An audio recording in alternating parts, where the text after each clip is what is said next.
Good morning to all of you students. आज का हमारा टॉपिक है फेयर डायग्राम। इससे पहले हमने mean value of alternating current and RMS value of alternating current and mean value of EMF alternating EMF and mean and RMS value of EMF जानी। आज का हमारा टॉपिक है fair diagram. Today's topic is fair diagram.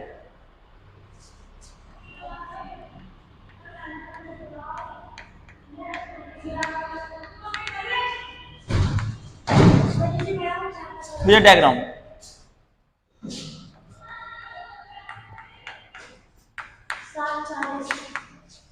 Fair diagram क्या होता है? Fair diagram जो हमारे एसी सर्किट होते हैं उनके वेरिएशन को नोट करने के लिए, दिखाने के लिए हम एक डायग्राम यूज करते हैं या सर्किट का यूज करते हैं। उस डायग्राम को हम बोलते हैं fair diagram. Diagram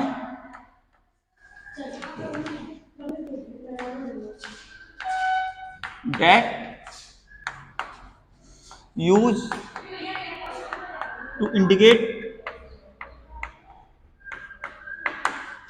the variation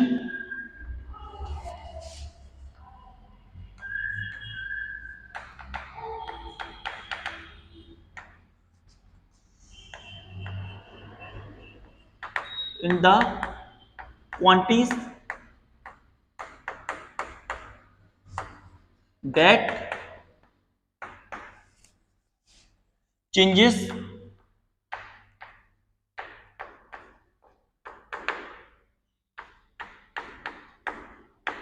sinusoidally with time।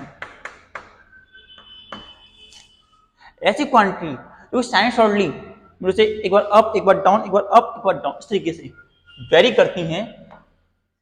इस तरीके से जो क्वांटिटी वेरी कर रही होती हैं उन्हें डिनोट करने के लिए हम जिस डायग्राम को यूज करते हैं उसी डायग्राम को हम फेयर डायग्राम कहते हैं। And vector indicating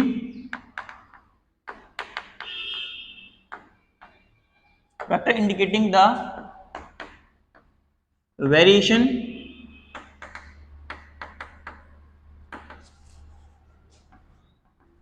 in these quantities, वो क्वांटिटीज साइनसॉइडली चेंज हो रही हैं, उन क्वांटिटीज में वेरिएशन जो दिखाता है, जो वेक्टर वेरिएशन दिखाता है, variation indicating the variation in this quantity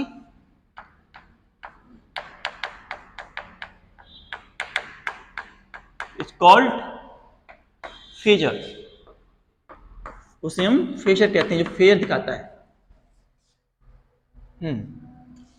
जो एंगुलर वेलोसिटी होती है, angular velocity of phasor,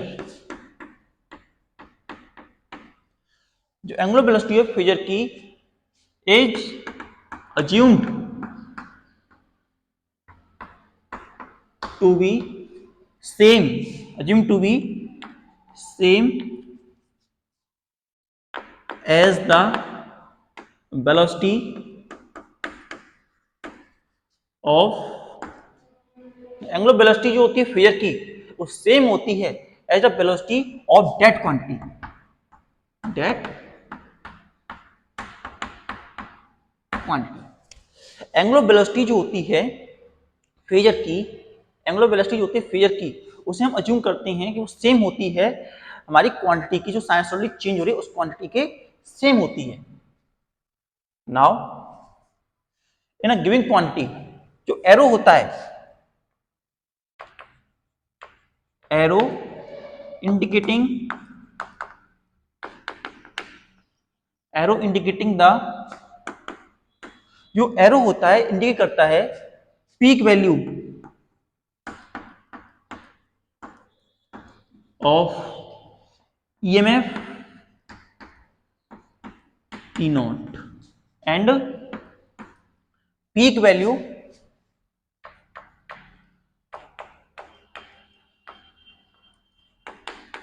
of the alternating current.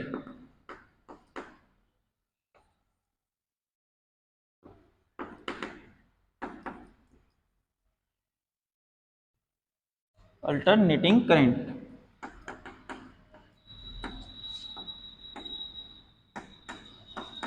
is called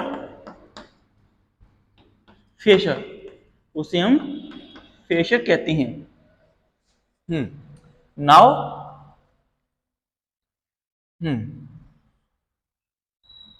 जो एंगल होता है, जो हमारा फेजर होता है, वो इंक्लाइंड होता है at the axis at angle of omega T. Phasor makes the angle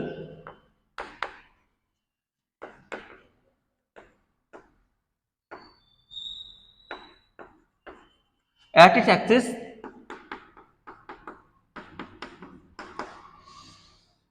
omega T.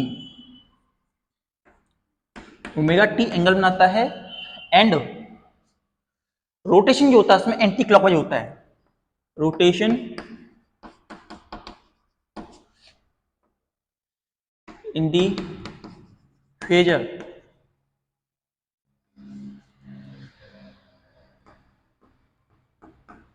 जो देखने को मिलती है वो एंटी क्लॉकवाइज होती है।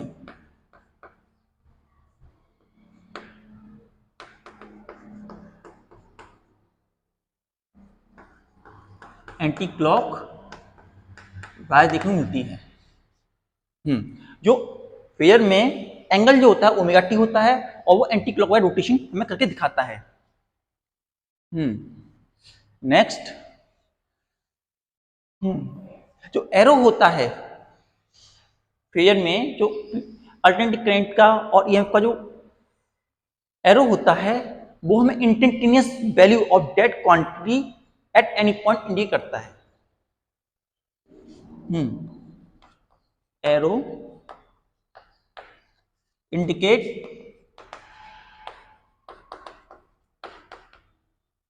The arrow indicate the maximum indicate the instantaneous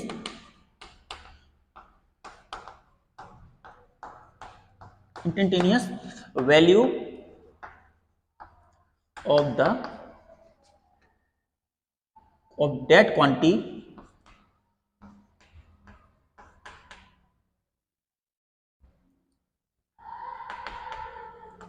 at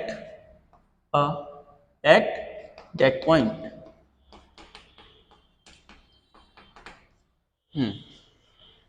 अगर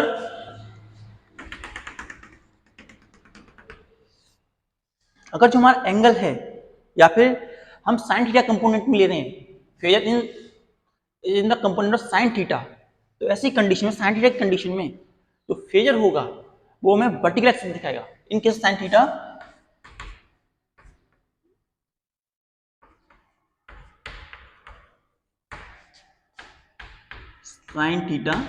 हमें जो कंपोनेंट मिलेगा या आई और आई नॉट का या क्वांटिटी का कुछ कंपोनेंट मिलेगा वो हमें वर्टिकल एक्सिस के अंदर मिलेगा, in vertical we obtain the value in vertical axis. और वहीं in case of cos theta, in case of cos theta में मिलेगा हॉरिजॉन्टल एक्सिस पर, horizontal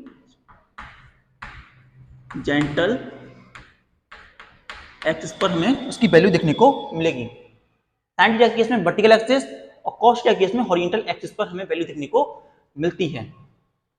next topic, phase difference. Phase difference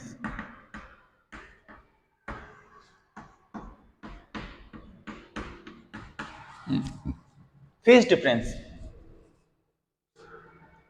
क्या होता है? फेज डिफरेंस तो it is simply the angle in between the two quantities. Angle in between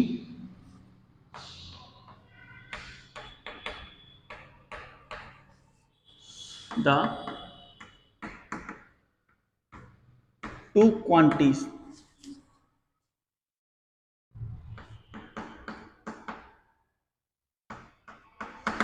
phase जो होता है दो क्वांटिटीज के बीच में एंगल का डिफरेंस कितना है वो इंडिकेट करता है। जो सर्किट कंटेंट जैसे रेजिस्टेंस जो होता है, इन केस ऑफ रेजिस्टेंस तीन हमारे सर्किट होती हैं। रेजिस्टेंस ओनली, फर्स्ट हम लिखते हैं रेजिस्टेंस ओनली में, resistance only, resistance only case में जो फेज एंगल होता है, फेज एंगल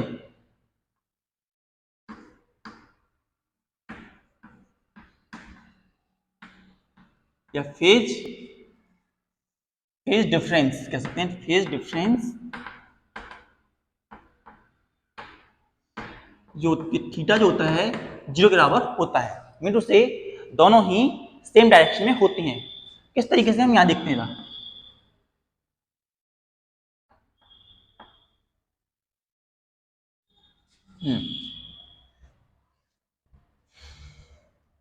यहां पर हमारा टाइम का वेरिएशन है।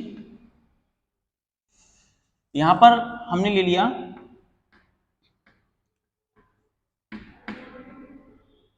E not and I not, दोनों यहां पे इंडिकेट हो रही हैं।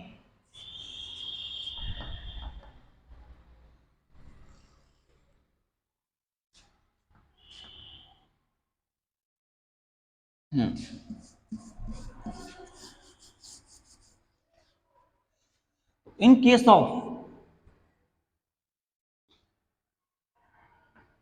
रेजिस्टेंस ओनली केस में यहां पर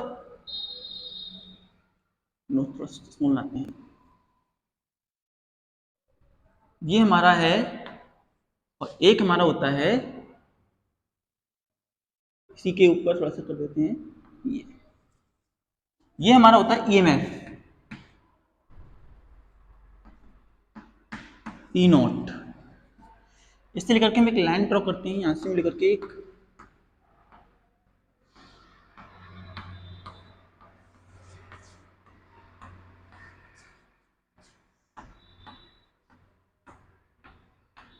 इस तरीके से जाती हुई लाइन। सिमिलरली यहां से भी हम एक लाइन लेते हैं,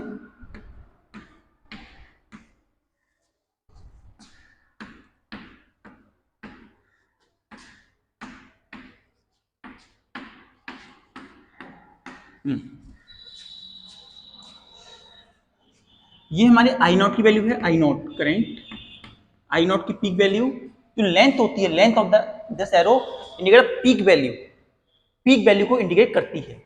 ये हमारी यहां से लेकर के यहां तक जो है आई नॉट की पीक वैल्यू थी, आई नॉट, और ये वैल्यू जो है हमारी ई नॉट की मैक्सिमम और पीक वैल्यू है।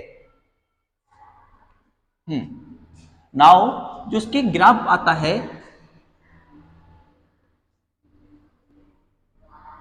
वो कुछ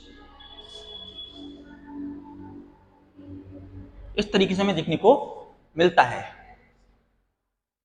जो करंट का ग्राफ है ये हमारा ईएमएफ का ग्राफ है, ई नॉट की पीक वैल्यू इधर है,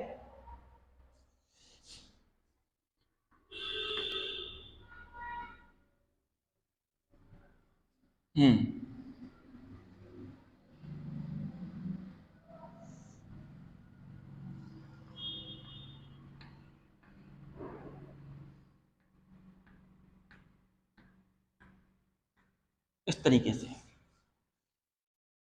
और जो हमारा करंट होता है, करंट का थोड़ा सा लोड, करंट जो होता है वीक होता है, लोड डाउन जाता है, ऐसी कंडीशन में करंट को हम दिखा सकते हैं कुछ इस तरीके से, यहां से यूं, फिर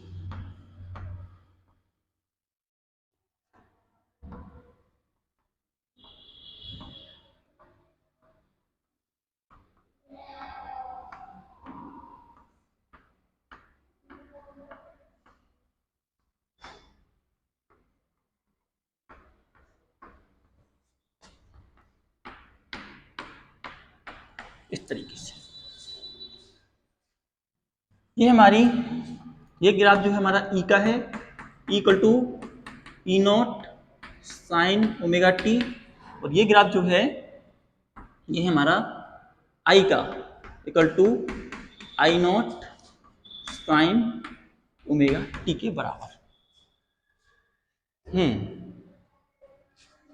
इस तरीके से हम फेजर डायग्राम की मदद से इंडिकेट कर सकते हैं। Next, second, inductance only.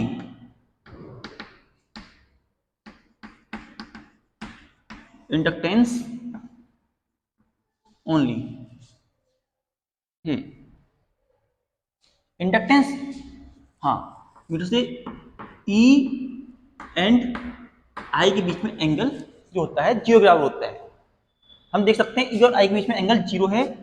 यहां से ये एंगल ओमेगा टी है, ये एंगल ओमेगा टी है।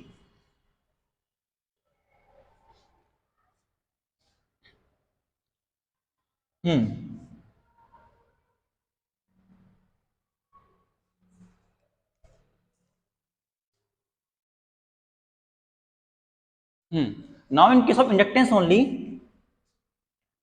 जो फेज डिफरेंस होता है, फेज डिफरेंस,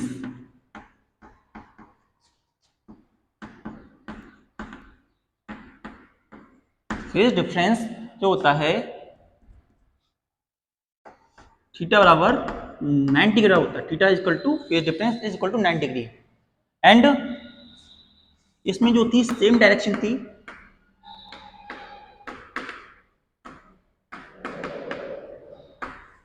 इस कंडीशन में फेज डिफरेंस जो होता है 90 डिग्री का है। एंड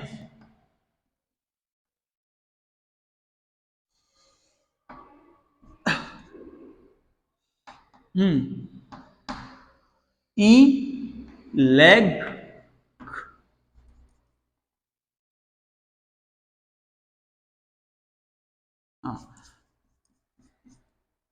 आई करेंट लैग्ड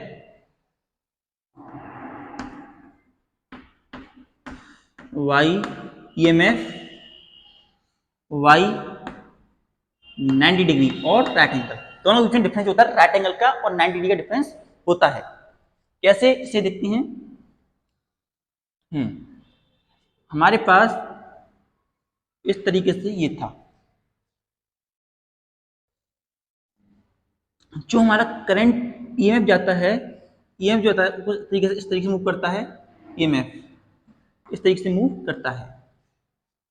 ये एंगल है ओमेगा टी, ये हमारी ई नॉट की वैल्यू है। यहाँ पे हम ड्रॉ कर लेते हैं जरा यूं।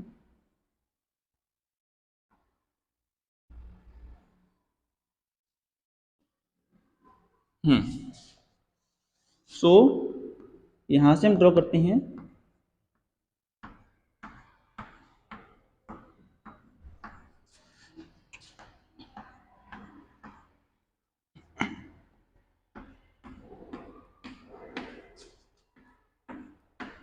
इस तरीके से, एंड यहां से यूं, दैट इज 90 डिग्री।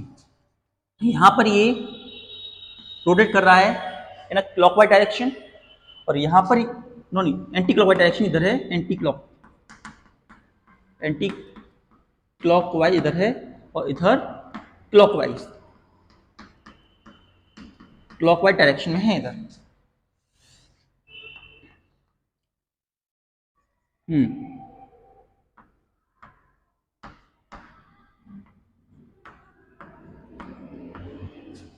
इस तरीके से हम इसे आगे बढ़ाते हैं।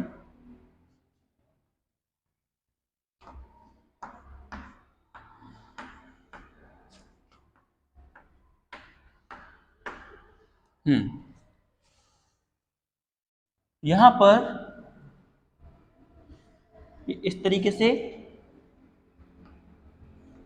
और ये हमारी ई नॉट की वैल्यू है, ई नॉट, और ये हमारी आई नॉट की वैल्यू है। नाउ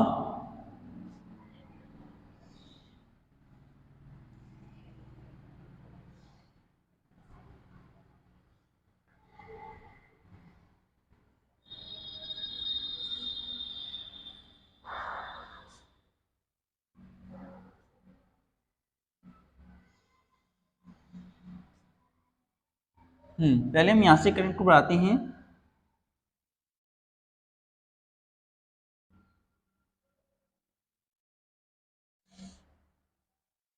यहाँ से ये यूं,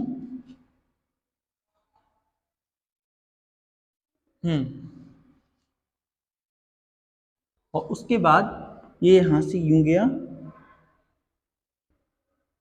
फिर यूं मूव करेगा। इस तरीके से साइनसॉइडली इसके अंदर मूवमेंट देखने को मिलता है। Sinusoidally movement is going to be observe in it. Angle omega T होगा इसका, नोट इट डाउन।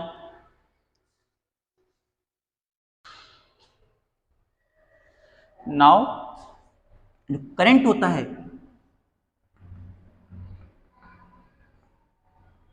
उसमें जो चेंज आता है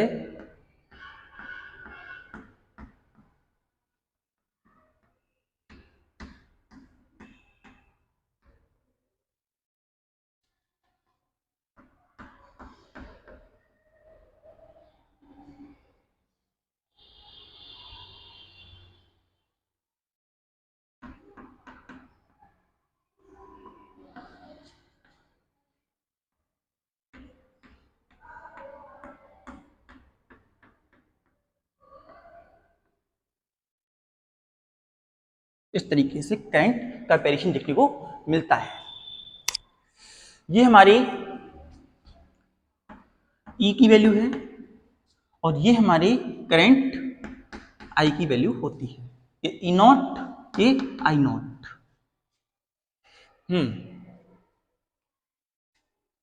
जो हमारा यहां लिखते हैं ई होता है, ई वो बराबर होता है E naught sine omega T के। वहीं करंट होता है वो बराबर होता है I naught sine omega T minus के पाई बाई के 2। थोड़ा सा अच्छे से लिख देते हैं। हाँ, कहाँ लिखते हैं, यहाँ लिख देते हैं हम, यहाँ थोड़ा सा, हाँ यहाँ पे, इसमें तो जगह नहीं बनेगी।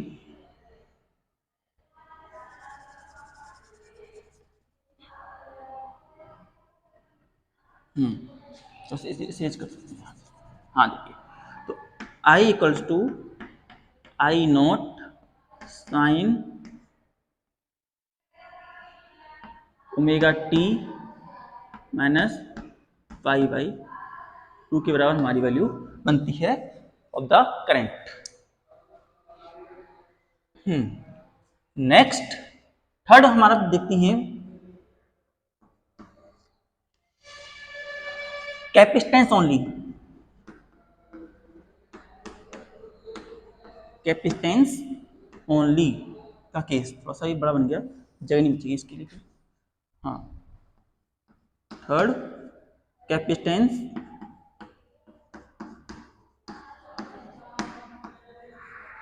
Capacitance only. इसके लिए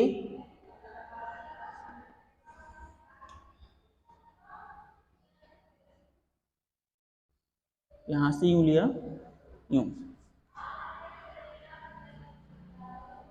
और यहां से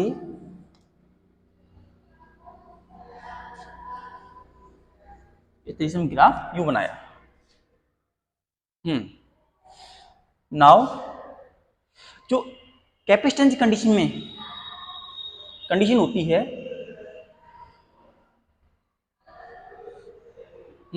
उस कंडीशन में भी phase difference theta equal to 90 degree के बराबर ही होता है। लेकिन ऐसी कंडीशन में क्या होता है, जो हमारा ईएमएफ होता है, ईएमएफ जो होता है वो पीछे रह जाता है और आई हमारा आगे की तरफ निकल जाता है। I move forward by 90 degree. So इसमें कह सकते हैं E lagged by I current, E lagged by I current, not last. E lagged by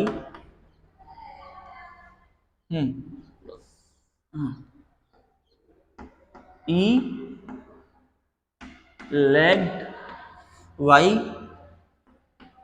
I naught. और इस तरीके से कैसे, यहां पर हमारा ईएमएफ था, ईएमएफ इधर जा रहा था, ये हमारी ई नॉट की वैल्यू है, और इधर हमारा जा रहा है दैट इज आवर करंट, ये हमारी आई नॉट की वैल्यू है।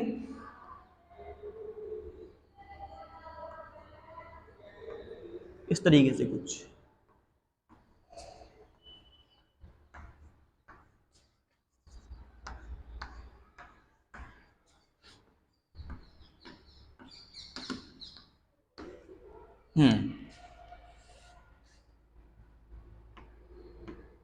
ई नॉट, ये वैल्यू है हमारी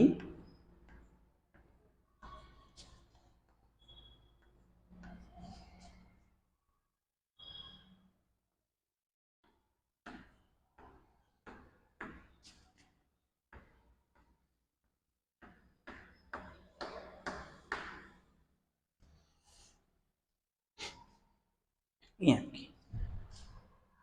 ऐसे केस में ये होता है हमारा, और ये होता है, ये हमारा आई नॉट है, और ये हमारा ई नॉट की वैल्यू, ये हमारा आई नॉट, ये हमारा ई नॉट, ये हमारी आई नॉट की वैल्यू है यहां से हमारा। अब देखिए इसका डायग्राम बनाते हैं हम जरा।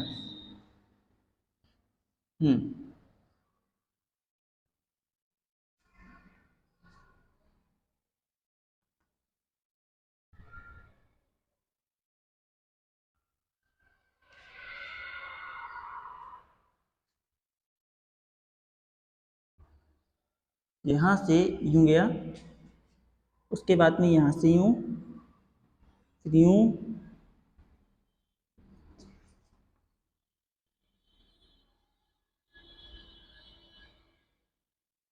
इस तरीके से हमारा ईएमएफ मूव किया इन दैट मैनर। जो हमारा ईएमएफ था वो मूव करता है। Note it down.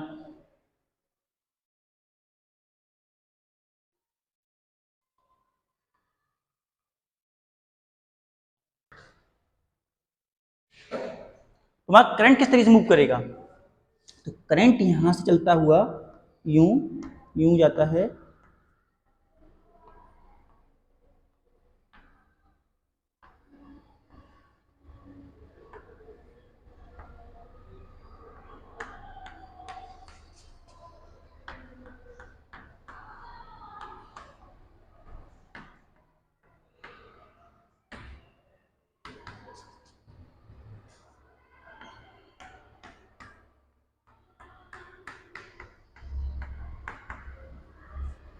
इस तरीके से हमारे करंट के अंदर वेरिएशन देखने को मिलते हैं।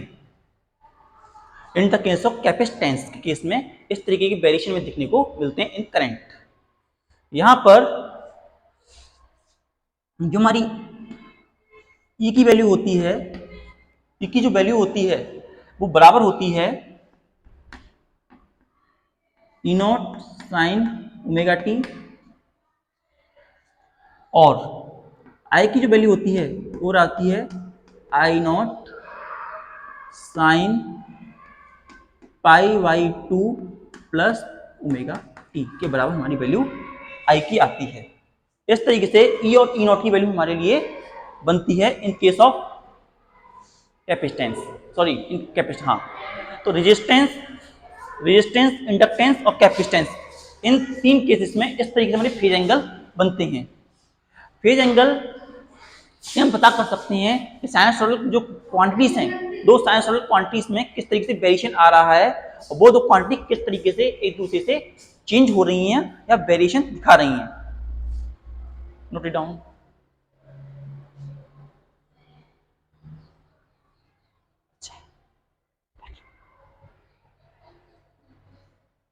समझ में आ रहा है? अच्छा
तो अब हम बना करके देखते हैं।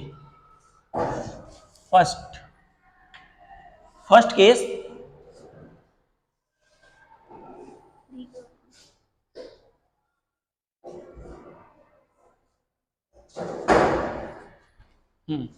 Case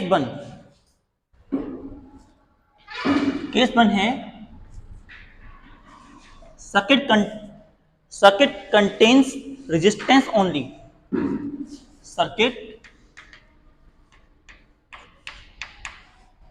containing resistance only,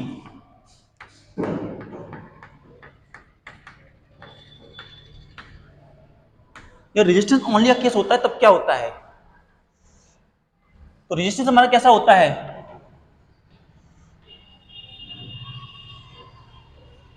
time varying current,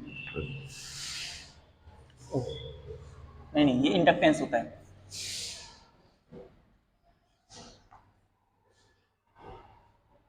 इस तरीके से आर रेजिस्टेंस, ये होता है हमारा रेजिस्टेंस का case.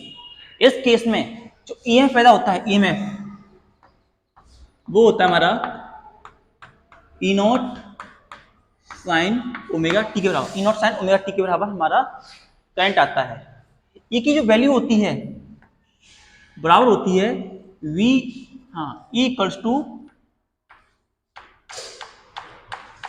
I R, E equals to I R होता है। तो हम ये आई आर पुट करते हैं तो I R equals to E naught R sine omega T. तो आई की वैल्यू जो बनती है E naught upon R sine omega T के बराबर। तो ई अपॉन आर होती है वो पीक वैल्यू है, तो हमारी करंट बन जाएगा आई नॉट के बराबर। तो हमारी आई की जो वैल्यू बनी वो जाती है I naught sine omega T. ये हमारी आई की वैल्यू है और ये हमारी ई नॉट की वैल्यू है, ई की वैल्यू। सो ई नॉट साइन ओमेगा टी। तो हम क्लियरली देख रहे हैं जो वैल्यू है उसका एंगल सेम आ रहा है, दोनों का एंगल सेम आ रहा है। एंड एंगल सेम होने के साथ साथ रेजिस्टेंस की जो वैल्यू जो है, रेजिस्टेंस की वैल्यू भी सेम है। ओम्स लॉ के अकॉर्डिंग हम देखें, ओम्स लॉ के अकॉर्डिंग डीसी करंट के लिए V equals to current equal to V upon R होता है। ये डीसी के लिए, ये एसी के लिए, दोनों ही कंडीशन में आर आ रहा है। इसका मतलब क्या है?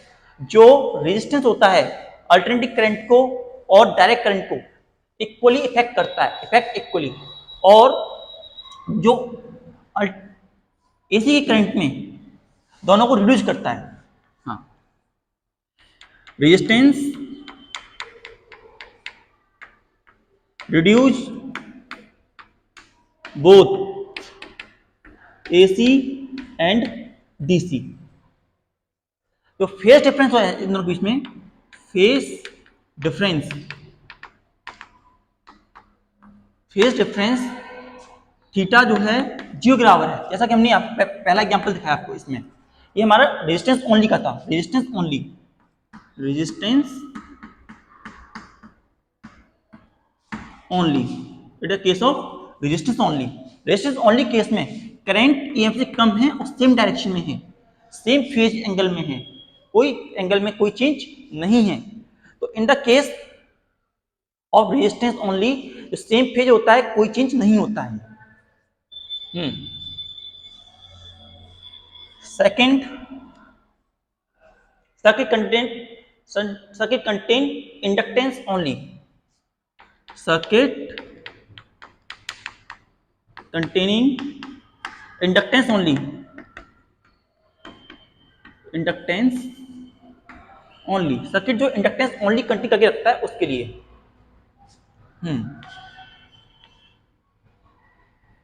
हमारे पास ये वैल्यू होती है अल्टरनेटिंग करंट की, ये हमारा इंडक्टेंस ओनली है L।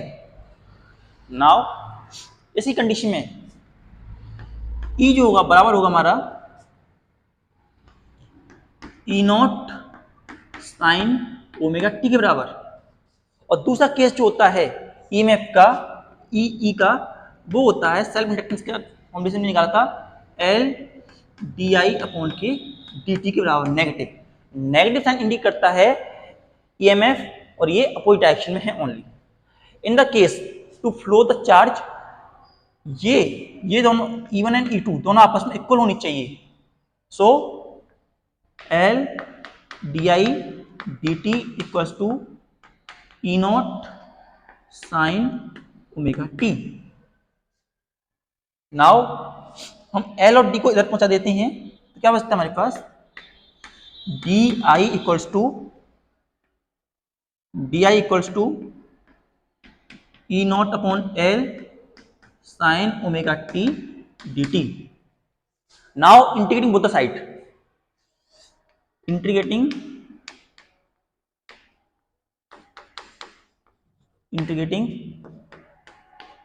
बोथ साइड, दोनों साइड इंटीग्रेट करने पर, इंटीग्रेशन करने पर दोनों साइड में वैल्यू मिलती है I equals to E naught omega L minus E naught omega L minus and E naught omega L cos omega t plus constant की। इस केस में जो कांस्टेंट होता है वो 0 के बराबर, वो कांस्टेंट हमारा 0 आता है। हमने एक्सपेरिमेंटली देखा है कांस्टेंट की जो वैल्यू होती है वो 0 के बराबर होती है। सो आई हमारा negative E naught omega L cos omega T के बराबर हुआ। इसे हम लिख सकते हैं, हाँ,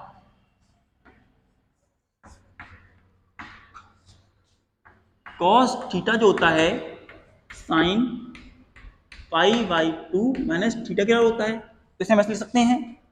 तो क्या बनता है हमारे पास, minus E naught omega L equal to sine pi by 2 minus omega T, और माइनस के साथ अंदर ले जाने पर वैल्यू बनती है हमारी I की, I equals to E naught omega L equal to sine omega T minus pi by. तो हम इंडक्टेंस ओनली का डायग्राम ये वाला होता है। हम देख सकते हैं जो ईएमएफ है, ईएमएफ का वैल्यू ये है और इंडक्टेंस का वैल्यू ये है। ईएमएफ जो हमारा आई करंट है, I naught equals to I equal to I naught जो है लेग बिहाइंड करता है by the phase angle of 5/2 lag, और यही हमारा वैल्यू यहां से निकल के आया इंडक्टेंस ओनली के केस के लिए। और देखिए जो हमारा ओमेगा एल है, ओमेगा एल, इसे हम एक्स एल से दिखाते हैं। ओमेगा एल जो होता है रिएक्टिव इंडक्टेंस होता है, रिएक्टेंट इंडक्टेंस। और जैसा हमें पता है omega two pi upon T के बराबर होता है, और से ऊपर ले जाने पर omega equal to two pi B, हाँ टू पाई बी के बराबर हो जाता है, क्योंकि फ्रीक्वेंसी को बी से भी नोट कर सकते हैं। तो एक्स एल की जो वैल्यू हमें मिली, वैल्यू ऑफ एक्स एल जो हमें मिली, वो हमें क्या मिली, वैल्यू ऑफ एक्स एल जो हमें मिलती है वो मिलती है two pi B omega L के इक्विवेलेंट। और जैसा हमने बताया तो फेज डिफरेंस होता है 90 डिग्री होता है, इसलिए थीटा जो लेग बिहाइंड करता है भाई 90 डिग्री। थर्ड होता है रेजिस्टेंस, के बाद रेजिस्टेंस हो गया, कैपेसिटेंस, इंडक्टेंस हो गया, now capacitance only, circuit containing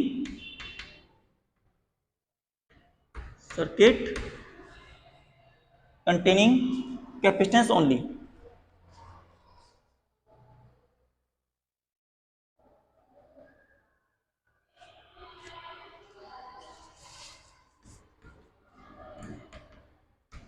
containing capacitance only,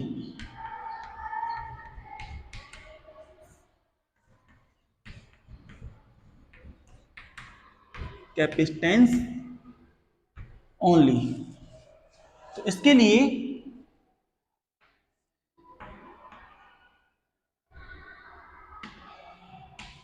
हमारा डायग्राम कुछ इस तरीके से होगा, इसमें ईएमएफ बनेगा, ईएमएफ जो होगा वो E naught sine omega T होगा, E naught sine omega T. Now E naught sine omega T होगा, जो हमारा ईएमएफ होता है तो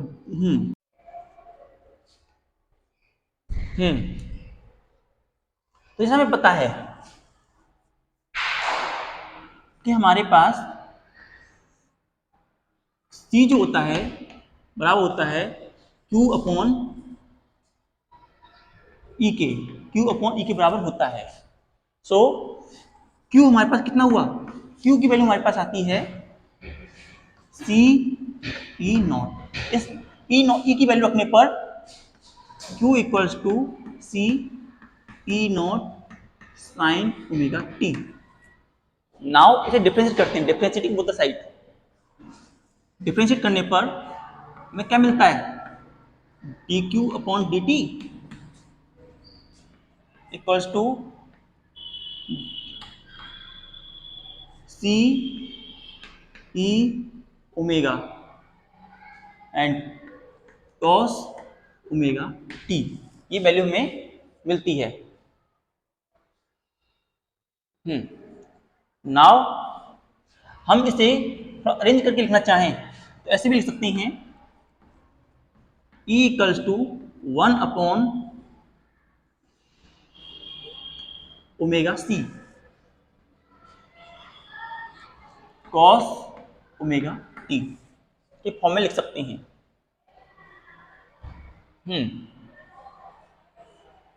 ई नॉट। नाउ हमारा कॉस ओमेगा टी है, इसे हम और कैसे लिख सकते हैं,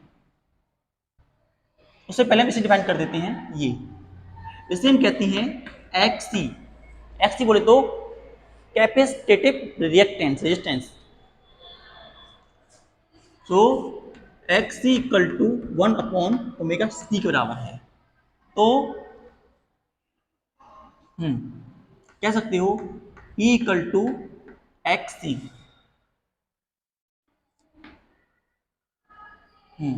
not cos omega T equals to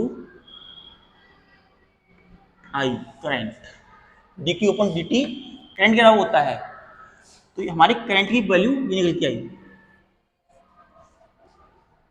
पहले हमने किया D Q upon D T C upon E, इसे सॉल्व करने पर ये वैल्यू आई और इसको हमने यहाँ रखा। तो हमारी पीक वैल्यू ऑफ करंट है तो आई है, जब वैल्यू मैक्सिमम हो तो हमारी करंट की वैल्यू जो होते है एक्स ई अपॉन एक्स सी के बराबर होगी। सो हमारा करंट का जो वैल्यू है I equals to I naught cos omega T, और कॉस को साइन में कन्वर्ट करते हैं हम जब when we convert cos into sine, ऐसी कंडीशन में I equals to I naught sine pi by 2 plus omega T. ये हमारी करंट की वैल्यू आती है, ये हमारे करंट की वैल्यू आती है इन the case of capacitance. Capacitance के केस में ये हमारी करंट की वैल्यू आती है। और हम यहाँ देख रहे हैं जो करंट है पाई बाई 2 आगे है। यहाँ देखिए करंट पाई बाई 2 मीटर से 90 डिग्री ज्यादा है। Current is going to be 90 degree more. Current जो होता है 90 डिग्री ज्यादा होता है as compare to EMF. Current जो होता है 90 डिग्री लैग बिहाइंड कर देता है करंट को, ईएमएफ को। ईएमएफ की वैल्यू जो होती है हमारी ई नॉट साइन ओमेगा टी के बराबर होती है। तो हमने रेजिस्टेंस के केस में देखा, रेजिस्टेंस के केस में जो फेज एंगल था दोनों के बीच में सेम था, तो थीटा बिकम इक्वल टू 0। इसके बीच में 90 डिग्री का फेज एंगल था और क्या हो रहा था, I lag E by 90 degree in case of inductance. And capacitance case में उल्टा हो रहा था, क्या हो रहा था, ई लैग्ड बाई आई। ई जो है आई के द्वारा लैग किया जा रहा है। और इसका अल्टरनेटिव हम देख सकते हैं, यहाँ पे भी ओमेगा टी है और इन दोनों के बीच 90 डिग्री का एंगल है, यहाँ भी 90 डिग्री का एंगल है। लेकिन अंतर इस बात का है कि यहाँ पर ये आगे है, करंट पीछे है, तो यहाँ पे करंट आगे है, ये पीछे है। तो इस तरीके से हम पता लगा सकते हैं about the circuits that contain resistance, conductance and inductance only. Next class में हम आपको बताएंगे जब ये तीनों सर्किट आपस में कनेक्ट हो जाते हैं, रेजिस्टेंस, कंडक्टेंस और इंडक्टेंस आपस में कनेक्ट हो जाते हैं, तो क्या वैल्यू बनती है।